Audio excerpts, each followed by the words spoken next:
Good evening friends. आज की update कुछ इस प्रकार से। आज हम सबसे पहले बात करेंगे ईरान की मीडिया की रिपोर्ट के मुताबिक इसराइल ने ईरान के फोर्डो परमाणु स्तर पर फिर बड़ा हमला किया है। रिपोर्ट के मुताबिक इसराइल के हमले अब भी जारी हैं। इसराइल का नया हमला उसी जगह पर किया जा रहा है जहां रविवार की सुबह अमेरिका ने अपने B-2 बॉम्बर से 13,000 किलो वजनी GBU-57 बम गिराया था। अमेरिका के हमले के बाद संयुक्त अरब परमाणु निगरानी संस्था के प्रमुख ने सोमवार को कहा कि अमेरिका की तरफ से अत्याधुनिक बंकर बस्टर बमों से किए गए हवाई हमलों के बाद फोर्डो में ईरान के भूमिगत प्रतिष्ठान को बहुत भारी नुकसान होने की आशंका है। अंतर्राष्ट्रीय परमाणु ऊर्जा एजेंसी के प्रमुख राफेल मारियानो ग्रासी ने वियना में यह बयान दिया है। ग्रासी ने कहा है कि उपयोग किए गए विस्फोटक आयुध और सेंट्रीफ्यूज की अत्यधिक कंपन संवेदनशील प्रकृति को देखते हुए बहुत महत्वपूर्ण क्षति होने की आशंका है। उन्होंने कहा कि इस समय IAEA सहित कोई भी फोर्डो में भूमिगत क्षति का पूरी तरह से आकलन करने की स्थिति में नहीं है। इसराइल की सेना ने कहा है कि सोमवार सुबह ईरान से इसराइल की तरफ मिसाइलों की बौछार की गई। इसराइली सेना ने बाद में कहा कि ईरान ने भारी बमबारी की है, जिसके बाद जॉर्डन और मध्य इसराइल में सायरन बजाए गए। इस बीच सशस्त्र बलों के कर्मचारियों और के संयुक्त प्रमुख ईरानी जनरल अब्दुल रहीम मौसवी ने सोमवार को अमेरिका को चेतावनी दी कि उसके हमलों ने ईरानी सशस्त्र बलों को अमेरिकी हितों और उसकी सेना के खिलाफ कार्रवाई करने की खुली छूट दे दी है। मौसवी ने कहा कि अगर रविवार को ईरानी परमाणु स्थलों पर अमेरिकी हवाई हमलों के बाद ईरान ऐसा करने में संकोच नहीं करेगा। उन्होंने अमेरिकी हमलों को ईरान की संप्रभुता का उल्लंघन, देश में इजरायली युद्ध में प्रवेश करने और देश पर आक्रमण करने के समान बताया। ईरान की सरकारी इरना समाचार एजेंसी ने मौसवी के बयान के बारे में खबर जारी की है। ईरान की परमाणु सुविधाओं पर हमले के बाद इसराइल और अमेरिका खुश हैं। अमेरिकी राष्ट्रपति डोनाल्ड ट्रंप ने ईरान पर अमेरिकी हमलों को शानदार सैन्य सफलता बताते हुए कहा कि तेहरान की परमाणु सुविधाएं नष्ट कर दी गई हैं। वहीं अमेरिका के खास सहयोगी इसराइल का कहना है कि उसका मकसद ईरान का परमाणु कार्यक्रम को रोकना था और अपने उद्देश्यों में कामयाब रहा।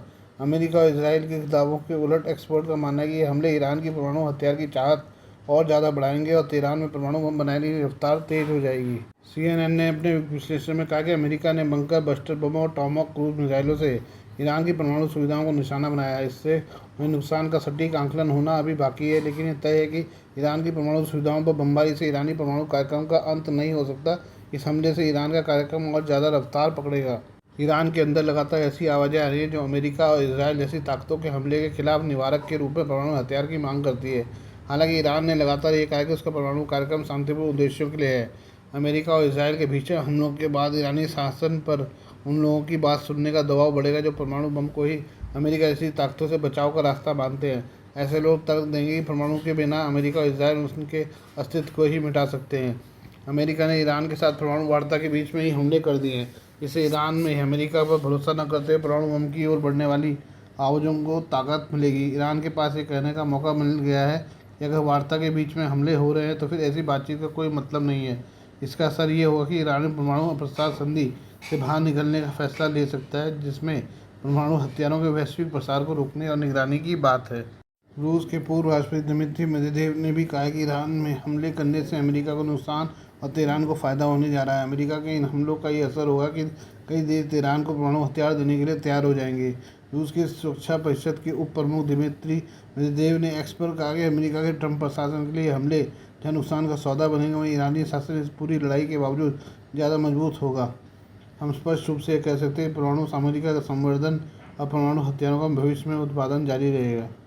आइए हम बात करें चीन की।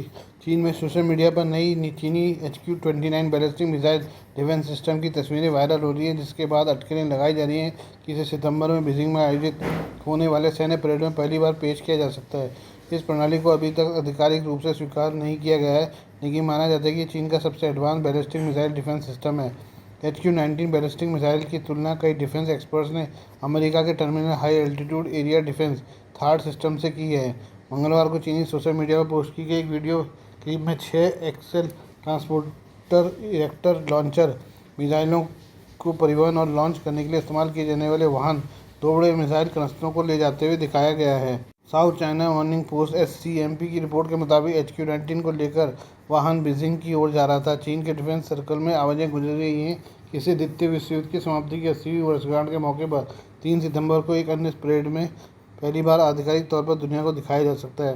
वीडियो में दिखाई देने वाला सिस्टम मार्च में सड़क पर देखे गए ट्रांसपोर्टर इरेक्टर लॉन्चर जैसा दिखता है, जिसके बारे में उस समय मिलिट्री ऑब्जर्वर्स ने अनुमान लगाया था कि यह नया HQ-29 है। पिछले हफ्ते SCMP की एक रिपोर्ट में इस मिसाइल को देखे जाने की रिपोर्ट दी गई थी। चीन जो पहले ही HQ-9 और HQ-22 जैसे एयर डिफेंस सिस्टम विकसित कर चुका है, वो अब HQ-29 के जरिए एक बड़ी छलांग लगाने की तैयारी में है। दावा किया जा रहा है कि यह सिस्टम न सिर्फ हाई एंड बैलिस्टिक मिसाइलों को इंटरसेप्ट करने में सक्षम होगा, बल्कि अमेरिका के थार्ड और रूस के S-400 जैसे प्रणाली को चुनौती देने के लिए भी तैयार किया जा रहा है।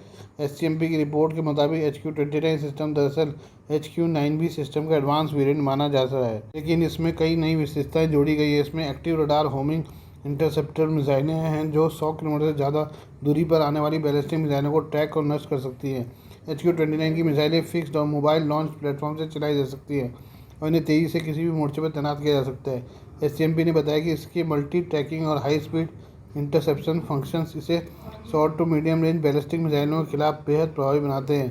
चीनी एक्सपर्ट्स मिसाइल सिस्टम को डबल बैरल सैटेलाइट हंटर बता रहे हैं, जिसमें 500 किलोमीटर से ज़्यादा की ऊंचाई पर मिसाइलों को और यहां तक कि लो ऑर्बिट सैटेलाइट को भी मारने की क्षमता है। हालांकि चीनी अधिकारियों ने अभी तक HQ-29 के अस्तित्व को आधिकारिक तौर पर नहीं माना है, लेकिन एक्सपर्ट्स का मानना है कि एक स्ट्रेटेजिक मिड कोर्स इंटरसेप्टर है जिसे बैलिस्टिक मिसाइलों को तब नष्ट करने के लिए डिज़ाइन किया गया था जब वे पृथ्वी के वायुमंडल से बाहर हो। HQ-29 को चीन ने ऐसे समय में डेवलप किया है जो अमेरिका ने दक्षिणी कोरिया में थार्ड सिस्टम तैनात कर रखा है। बीजिंग हमेशा से इसे अपने सामरिक संतुलन के लिए खतरा मानता रहा है। HQ-29 के साथ अब चीन के पास एक ऐसा प्लेटफॉर्म होगा जो उच्च ऊंचाई और हाइपर स्पीड पर आने वाले खतरों को मार गिराने की क्षमता रखेगा। HQ-29 की तैनाती के साथ चीन एक मल्टी लेयर एयर डिफेंस तैयार कर लेगा। PLA पहले से ही HQ-16 medium and HQ-22 long range जैसे सिस्टम का इस्तेमाल कर रहा है। HQ-29 के साथ इन्हें इंटीग्रेट करने के बाद चीन एक layered air and missile defence shield बना लेगा, जो पहले दुश्मन की मिसाइल को ट्रैक करेगा, फिर उसे अधिकतम दूरी से ही नष्ट कर सकेगा। भारत अभी रूसी S-400 सिस्टम इस्तेमाल कर रहा है। चीन के मौजूदा एयर डिफेंस सिस्टम HQ-9 से काफ़ी एडवांस है, लेकिन HQ-29 संतुलन को बना सकता है, खासकर अगर इसे तिब्बत या अरुणाचल सीमा के पास तैनात किया जाता है, क्योंकि HQ-29 ballistic missile defence system एक अटैकिंग स्ट्रेटजी के तहत काम करेगा, जिसमें PLA को फर्स्ट स्ट्राइक की क्षमता मजबूत होगी। भारत के ब्रह्मोस मिसाइल को क्या यह डिफेंस सिस्टम रोक पाएगा? अगर इस सवाल का जवाब तलाशने की कोशिश करें तो पता चलता है कि HQ-29 बैलिस्टिक डिफेंस सिस्टम और ब्रह्मोस के बीच तगड़ी टक्कर हो सकती है। ब्रह्मोस बनाम HQ-29 की तुलना करने पर पता चलता है कि तकनीकी तौर पर भारत की ब्रह्मोस मिसाइल चीन के HQ-29 एयर डिफेंस सिस्टम के ऊपर भारी पड़ती है। ब्रह्मोस सुपरसोनिक स्पीड मैक 2.8 3.5 सी स्कीमिंग फ्लाइट प्रोफाइल और टर्मिनल मैनूवर जैसी क्षमताओं से लैस है, जो किसी भी रडार और इंटरसेप्टर के लिए टैग और इंटरसेप्ट करना अत्यंत मुश्किल बना देती है। HQ-29 को बैलिस्टिक मिसाइलों के लिए डिज़ाइन किया गया है, जबकि ब्रह्मोस एक क्रूज मिसाइल है जो ज़मीन के बेहद नज़दीक उड़ती है और कम समय में लक्ष्य तक पहुंचती है। इसलिए HQ-29 के लिए ब्रह्मोस को इंटरसेप्ट करना अत्यधिक मुश्किल होगा। हालांकि SCMP की रिपोर्ट से पता चलता है कि जैसे कि HQ-29 में एडवांस रडार और मल्टीपल टारगेट एंगेजमेंट की क्षमताएं हैं, फिर भी ब्रह्मोस जैसी तेज स्पीड वाली या चतुराई से उड़ने वाली मिसाइल को इंटरसेप्ट करना इसकी सीमा से बाहर हो सकता है। खासकर अगर मिसाइल एक स्वार्म या डिकॉय के साथ लॉन्च की जाए, तो फिर चीनी डिफेंस सिस्टम किसी भी हाल में ब्रह्मोस को इंटरसेप्ट नहीं कर सकता। हालांकि चीनी अधिकारियों ने अभी तक HQ-29 के अस्तित्व को आधिकारिक तौर पर नहीं माना है। ये एक्सपर्ट्स का मानना है कि ये स्ट्रेटेजिक कोर्स इंटरसेप्टर है, जिसे बैलिस्टिक मिसाइलों को तब नष्ट करने के लिए डिज़ाइन किया गया है जब वे पृथ्वी के वायुमंडल से बाहर हों। HQ-29 को चीन ने ऐसे समय में डेवलप किया जब अमेरिका ने दक्षिण कोरिया में थार्ड सिस्टम तैनात कर रखा है। बीजिंग हमेशा से अपने सामरिक संतुलन के लिए खतरा मानता रहा है। HQ-29 के साथ अब चीन के पास एक ऐसा प्लेटफॉर्म होगा जो उच्च ऊंचाई और हाइपर स्पीड पर आने वाले खतरों को मार गिराने की क्षमता रखेगा। HQ-29 की तैनाती के साथ चीन एक मल्टी लेयर्ड एयर डिफेंस तैयार कर लेगा। PLA पहले से ही HQ-16 medium range HQ-22 system का इस्तेमाल कर रहा है। HQ-29 के साथ इसे इंटीग्रेट करने के बाद चीन एक layered air and missile defence shield बना लेगा, जो पहले दुश्मन की मिसाइल को ट्रैक करेगा, फिर उसे अधिकतम दूरी से नष्ट कर सकेगा। Please do like, share and subscribe this channel of my news, views and analysis by Prakash.